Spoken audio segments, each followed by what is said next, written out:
നമസ്കാരം. ഇന്ന് നമ്മൾ കാണുന്ന വളരെ ബഡ്ജറ്റ് ഫ്രണ്ട്ലി മോഡലായിട്ട് ഒരു മെമൻറ്റോ മോഡലാണ്. തൃശ്ശൂർ പൂരമാണ് നമ്മൾ ഈ മെമൻറ്റോയ്ക്ക് തീമായിട്ട് യൂസ് ചെയ്തിരിക്കുന്നത്.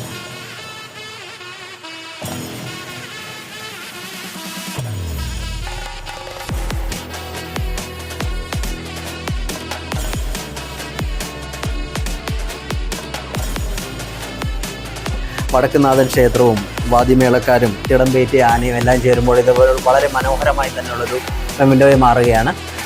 നമുക്ക് ഈ മോഡലിൽ നമുക്ക് ബ്രാൻഡിങ് ചെയ്യാനുള്ള ഓപ്ഷൻ ഉണ്ട്. ഈ താഴെയാണ് അതിനുള്ള പ്രൊവിഷൻ കൊടുത്തിരിക്കുന്നത്. ഈ മോഡലിൽ 2 സൈസ് ഓപ്ഷൻസ് ആണ് അവൈലബിൾ ആയിട്ടുള്ളത്. ഇതെന്ന് പറഞ്ഞാൽ ഒരു 14 ഇഞ്ച്, രണ്ടാമത്തെ സൈസ് എന്ന് പറഞ്ഞാൽ ഒരു 11 ഇഞ്ചാണ് വരുന്നത്. അങ്ങനെ 2 സൈസ് ഓപ്ഷൻസ് ആണ് നമുക്ക് ഈ മോഡലിൽ അവൈലബിൾ ആയിട്ടുള്ളത്. കൂടാതെ നമുക്ക് ഈ മോഡലിന് വേൾഡ് വൈഡ് ഡെലിവറി പോസിബിൾ ആണ്. നിങ്ങൾക്ക് ഈ മോഡലിനെ കുറിച്ച് കൂടുതൽ അറിയാൻ നമ്മുടെ വെബ്സൈറ്റ് craftia.in മുഖേനയോ നമ്മുടെ വാട്സാപ്പ് നമ്പറായ 9061644464 എന്ന നമ്പർ മുഖേന നമുക്ക് കോൺടാക്ട് ചെയ്യാനാണ്. Thank you.